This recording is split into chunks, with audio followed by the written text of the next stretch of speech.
I want to ask if you would talk a little bit about the project that you're doing in your practicum at Hill-Eaton right now. I really wanted to find a way that I could give back, and this sort of goes back to protocol too, is sort of that give and take, give back to the organization that has given me so much. Mm-hmm. You know, not just a job, a support, a family. Like we're really close knit. There's probably about 25 staff at Hill-Eaton. So the support, you went back to sort of having a really good support system, part of your self-care. So that definitely fits the bill at Hill-Eaton. So we wanted to find a way, so I went to Kendra, my executive director, and said, you know, like, how can I give back? What can we do? So we've always talked about, you know, how it always comes back to how can we better serve our clients? What is best practice in an urban Aboriginal organization? So that came down to culture. How can we fit, you know, protocol and culture better into our programs? Because our programs, at the end of the day, they fit, you know, a checklist by, you know, MCFD contract writers. Mm-hmm. But we have the freedom to, you know, what is, so we check. Now, what can we make our program look like so that it fits the needs of our urban Aboriginal organization? So we came together, and part of my practicum is how can we make that look? So part of my practicum was bringing together a focus group. What does that look like? What do we need to do in order for not just to, you know, what do we use? We put a feather on it. We don't want to just put a feather on it. We want to make sure that our practice is being practiced in a way that is, you know, Indigenous, safe, friendly, whatever you want to call it. Recently, over the past year, we've worked on the mental health team doing what is called whipsaw swinging, which comes from sort of Saskatchewan, because we are an urban organization. We are meeting the needs of not just, you know, Coast Salish First Nations. Our clients come from all over Canada into the States. You know, so bringing in those cultural interventions into our work and our practice, so that people are, you know, getting something that they're comfortable with working with, or even just open to new learning. You know, in the last conversation we had about, you know, that you were going, the places where you were going to get that information and knowledge from, and how you're entering into that in the good way that you are, with the thoughts that, you know, we need to talk to elders. We need to find out from the elders in the community how this work should take place, what they'd like to see Hill-Eaton doing. So that's where we draw our strength and knowledge from, are those knowledge keepers. But also the conversation that you had with me about wanting to be really careful about, you know, how you ask them, how you approach them, making sure you're not, you know, draining them, taking too much. You know, asking the people that are asked so many times. You asked me the question, would this be a good person to you know, you were actually, it's your inquiry, the way you entered into it. I thought it was so careful. And I think that, definitely important. And I think that comes from not only my social work practice, but also just growing up from an Indigenous way of knowing and being, and knowing kind of, it's like that inquisitive thought where you are hunting out information, but in a traditional way, you know, information is brought to you. So you know you learn something when it's your right time to learn it. So I wanted to be really careful of not going in with sort of that Western way of learning. So it's a work in progress, and it probably will be a work in progress far after I'm finished my practicum, to be completely honest with you. But we will have, you know, sort of that good foundation set, and those people that we're sort of learning from, and making sure that, you know, we're getting the right information from, you know, the healthy sources, and people that aren't, you know, being overburdened or overworked, or we feel like, you know, we're gonna, you know, pay you for this information, so that should be good enough. Never, ever. We always want to come in with a good way of knowing and being, and going through the right protocols. And, you know, it's not, you know, we're asking for information, we're being given a gift of information. So. I need to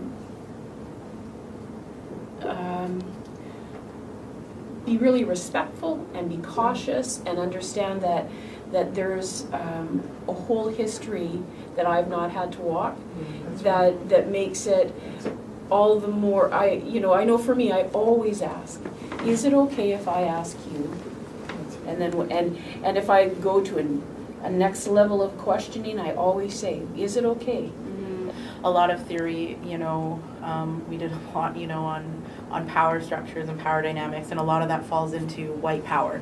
So that was really kind of unrelative to me. I was like, okay, not really happening for me. So I found ways to strategically place that on different things. Because I am a First Nations woman. I did grow up in poverty. I did grow up on a reserve. You know, there were a lot of different power dynamics that I didn't have. That being said, there are a lot of different power dynamics I have now. In regards to my education, in regards to my life experiences, in regards to, so I really, I found a way to sort of gear that to fit my own particular perspective. That being said, I don't think it's any easier, or, I mean, maybe in some regards, you know, the relationship building is a little bit, you know, there's the pros and cons to it. You know, I've been there, I've lived there, and you can make that connection sometimes. That being said, you know, I really have to reflect on what I don't know, because not all experiences are the same, regardless of, you know, whatever. They may, you know, very well mirror along the same lines, but no two snowflakes, right? I was really looking for a placement that was different. I had briefly heard adoption. It was really not talked about in CYC. I also came from Camosun, so the bridging program. And so I was looking for something different, and I really wanted a comfortable, collaborative environment, and that's what we're getting there. Like, all the social workers are so wonderful together, and I'm very happy to be there.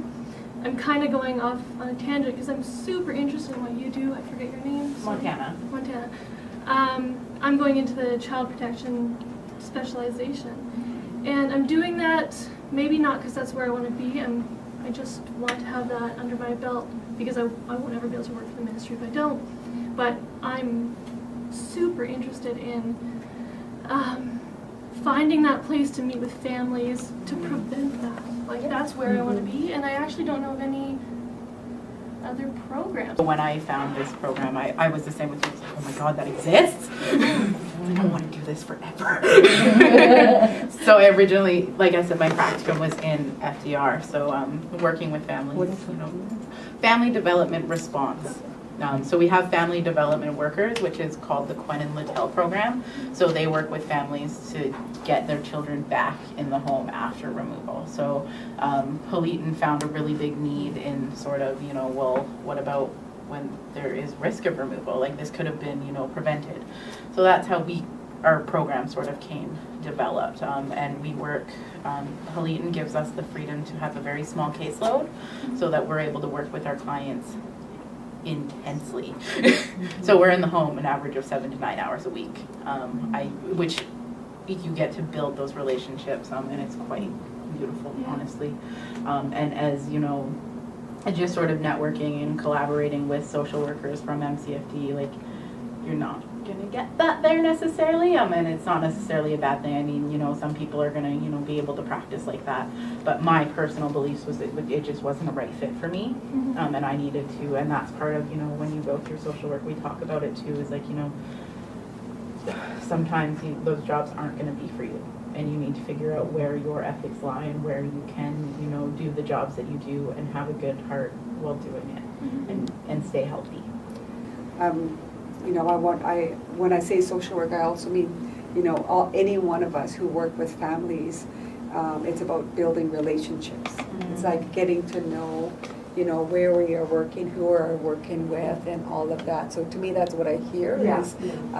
And we talked about too in Gail's class about what are the assumptions that we have, and really problematizing that. And I guess for me, that's anti-oppressive.